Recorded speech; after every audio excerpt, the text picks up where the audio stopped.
Hey everybody, it's me again, Chief Gen X. Coming to you this afternoon.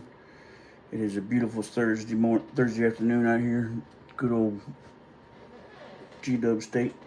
Um, Something came to mind to me earlier today about something story I could share with y'all, and it's something that didn't realize until someone mentioned it, near and dear to my heart. Um, My grandfather, God rest his soul, had a pickup truck. Had a 1958 International pickup truck. Had that thing for, I would say, the nicest way to put this, decades. Okay, I remember that truck when I was 8 and 9, smaller. I remember that truck when I was getting ready to graduate from high school. I remember that pickup truck was still there when um, I had done at least 6 years in the Navy at that time, and it was still going. Um, I remember that truck being around for, like I said, quite a few decades, um, and it was kind of a hallmark of the family. Um, my grandfather used that thing for everything, hauling chickens, hauling groceries, hauling us grandkids around, hauling cattle when we went to go to butcher for the market, pigs when we butchered them for the market, just swapping things off, doing comshaw things. It just I just remember that truck being everywhere I'd look and see a picture. There'd be the picture of that truck, and it flashed back some memories. I remember driving that truck out in the pasture. I think I was 13, 14 years old, and it was a International 3 on the tree, which meant it was on the steering column.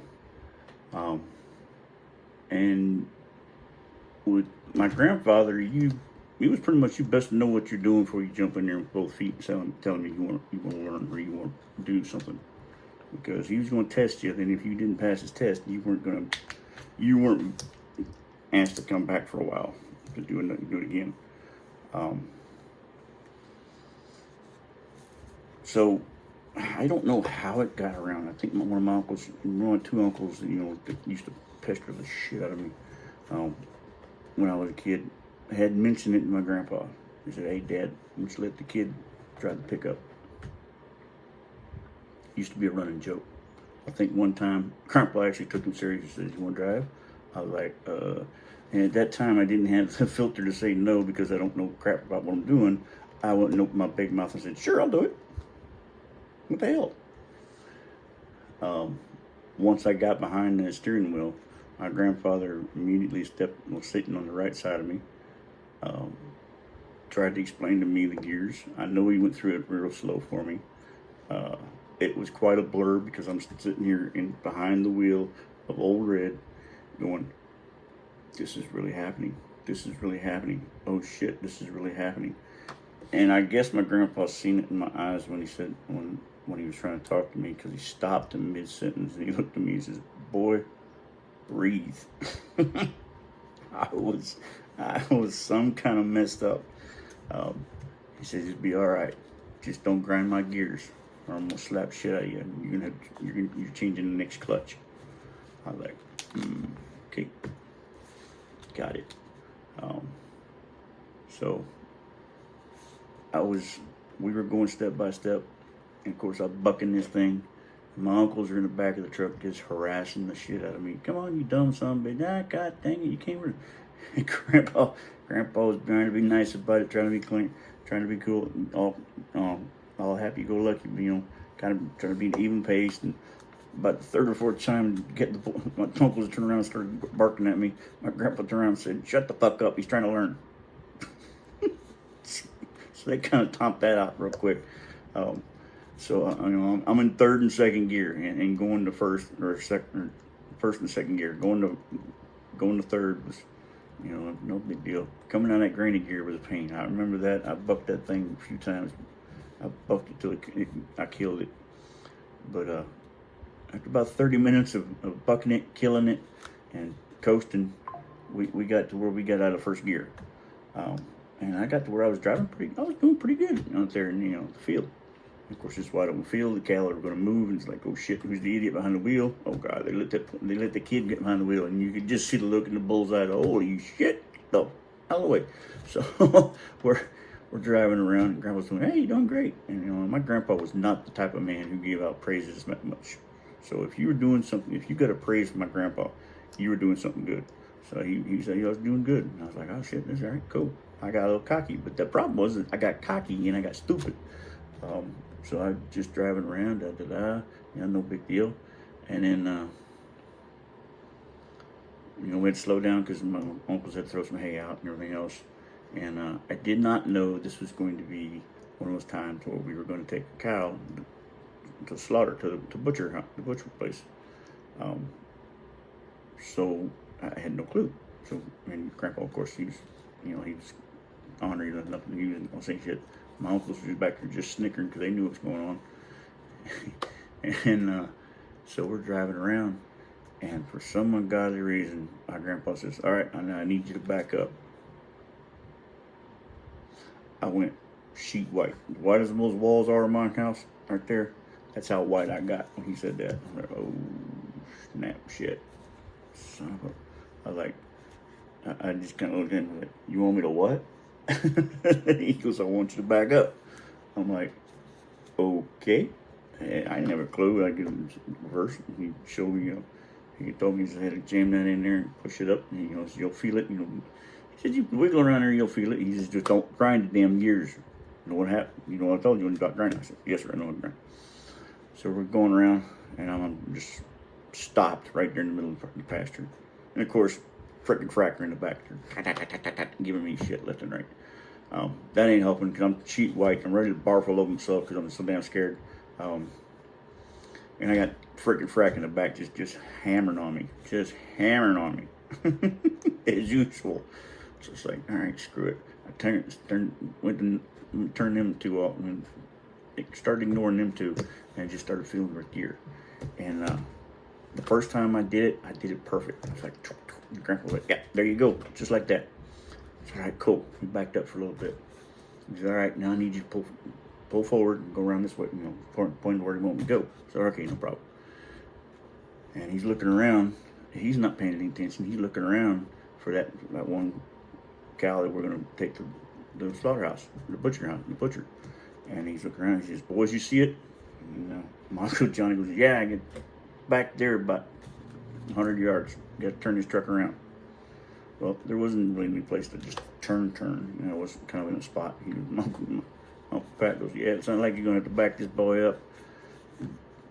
And of course, Uncle John's like, you better get your hand ready, Pat. Dad, you might need to slap shit out of me. I was like, God damn it, I kissed my ass. I barked back here, eat me. We verbal contest, and then finally, my grandma was like, all right, back it up. Let's go. We got things to do. Let's go.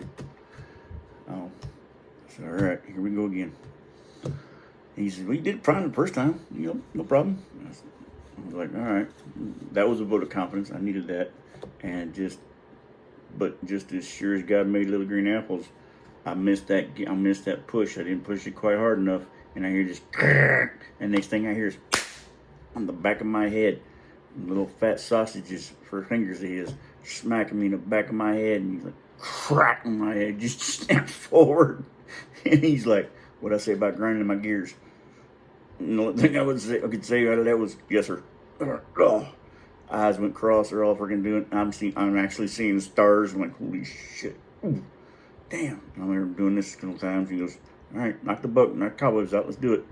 So, yeah, he's nice and got it that third time. Boy, I was like, I'm in there. No grinding gears, no nothing. Off we go, right?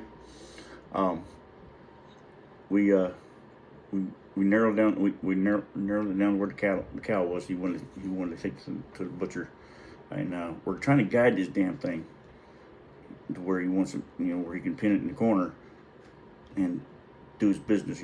Put it down, put it in the truck, and then go.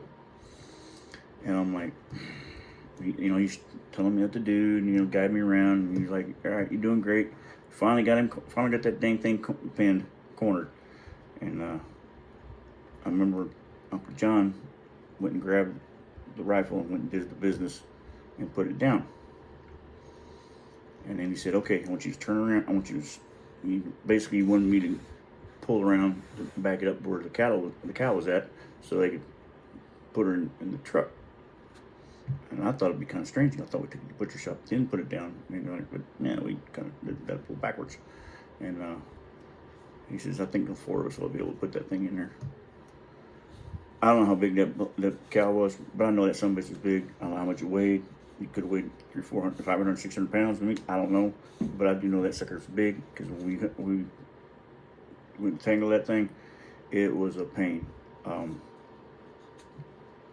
But it was one of the things that made it easy though was my Uncle Pat brought a little come along, and he rigged it to the back of the truck, to the forward part of the bed, which was smart. And we pulling that damn cow out there in the bed of that truck with that come along.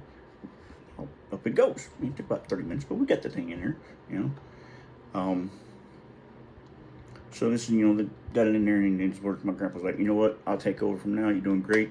We're going to the butcher shop, and you don't have a license, and I don't need to sit in front of Judge Hubbard and answering his questions again. And I chuckled, and I was more than happy to get out of that driver's seat. I was like, all right, cool, no problem. We are started down the hill, and he's got it. We're doing the granite gear, the first gear, because the old cow was big. My uncles are still in there tying it down to keep it from sliding out. And we came across because the pasture was across the road. The house was on one side, the pasture was on the other side of the road. So we go across the road, come up to the house, and we're talking to my grandma and my mom and them. They're like, okay, yeah, blah blah blah, no problem. And tell them we're gonna take it to the butcher shop and all that. And then the four of us proceeded to pile into the truck. Well, there wasn't enough room for the four of us in the front. Odd man out, got to sit in the back with a dead cow. So in the back of the truck could go. Another time, Gen X, no problems at all doing what we're doing. Learn how to do it learn how to drive the truck. I sit in the back of the truck because I was an odd man out. I got dogged out by my uncles because they love me. You ain't gonna see that nowadays. You don't get love like that here around here no more. So we're getting ready to pull out, and for some reason we're pulling back. We're backing out, and my grandma comes out the house and hollering, "Francis, Francis, Francis!" And my grandpa slams on the brakes, and he's like, "What now?" And the next thing you know, you hear this huge crumbling. I'm in the back of the bed of the truck. The truck stops. I don't. The bed of the pickup doesn't stop. The cow and I in the bed of the pickup don't stop. We slide out the back. All one thing. Little did I know that bed of that truck had been bale wired, been fastened back together by baling wire and a lot of praying for decades before we did this. My grandfather, like I said, he's had it since, God, I think he had it when it's almost brand new. So he's had it for a long damn time. The bed bolts had rusted out. Didn't know it, didn't think too much of it. He baling wired the damn thing back on the frame. Well, the baling wire was getting rusted and it didn't hold. Snap. We slide off. About halfway off.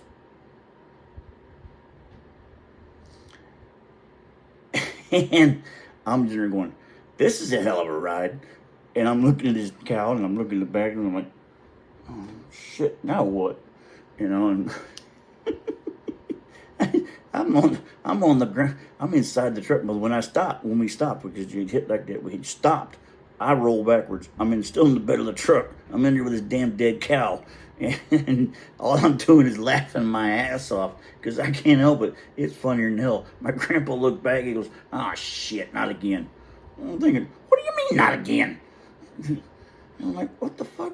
Of course, thankfully, my Uncle Pat's like, you know what, Dad, we can do this. I got to come along. We'll wrap it around the inside of the truck and pull it back up and wire it in, and we'll get on the road and get going. And we'll weld it in later on in town next week. Well, we're like, yeah, okay, no problem. Let's do that. Thank God my Uncle Pat had that thing in there, because we come along, we tried to did something. They were pulling the bed, and I'm in the back of the truck going, you want me to get out? They're like, yeah, get out. So all right, I got out, and I was there helping, I'm acting like I'm pushing on it, because I can't push shit. I'm like, I'm 15, 16 years old. 13 years old. I can't push this damn thing. That freaking thing's huge. The bed wasn't that heavy. It was the damn cow that was inside the sucker. So we're coming along and pushing it up, wedging it up, coming along, and we're slowly but surely. About an hour and a half later, finally get the damn thing back on there. Hour later, about bailing the wire and the damn thing down, ready to go. Grandpa calls the butcher shop, make sure it's still open. He goes, yeah, I'm coming. He goes, you ain't gonna believe what happened when we get there. Sweet. Then we're cruising down. Now, my grandparents lived out what we called the hill. Okay, the hill was what you think it is. It was on top of a hill, and the hill was one of many hills out in the countryside of Greene County, where I lived at for most of my life. These hills were not just little hills you see out here. These were some pretty steep gravel hills, gravel roads, and paths that we had to really take your time with. And every time we go down there, okay, no problem. We're going up, and I'm praying that baling wire holds. I'm like, oh my goodness. Of course, my uncles and my grandpa, they don't have a problem with it. Shit, they're like, if it held for the first 20 years, what the hell? It's ought to hold pretty good for another 20 years. I'm like, what the hell? So it got me in the back. Just watch and see what you think. Look at the baling wire, see if make sure it doesn't get stretched. You want me to what? Okay, so that's what I did in the back. Watched it all the way through there. All right, got the cow in there, got no problem, got it up in there, and they're like giving me a hard time. Goes, hey, you know what? You gotta let him drive back, Dad. I'm like, oh no, hell no, no sir, ooh, that thing came off the hip, The look in my grandfather's eyes when he sit there and looked at me in the bed of that truck when I popped my head up. He was holding back everything he could to keep from laughing at me. My uncles were rolling on the ground laughing, so they were laughing so hard. My grandmother's hysterical. Oh my God. And I'm sitting there back here just laughing my ass off. I couldn't hold it. I was jiggling. But yeah, old Red, that was one of many stories of old Red when the bed came off. That wasn't the first time we had to replace and tie the bed down, and that wasn't the last time. However, that was the time we had one of the cows in it, take it to the butcher. Every time after that, though, we took the cow in there while he was alive, had the butcher take care of the business, do it that way. So, lesson learned. Kill it when it's there, not before. So, that's one of many stories about old Red. I've got plenty more there. Y'all subscribe. Give me some likes. Give me some subscribe on there on YouTube. Give me some likes on TikTok. Let me know you like what you're hearing. So I've got plenty of more stories of these. Trust me, being a redneck farm kid, I got tons of them. And being a Gen Xer, I know they're better than y'all's. Just kidding. But, love y'all lots. Take care of yourselves. This is Chief Gen X. I'm out. Subscribe.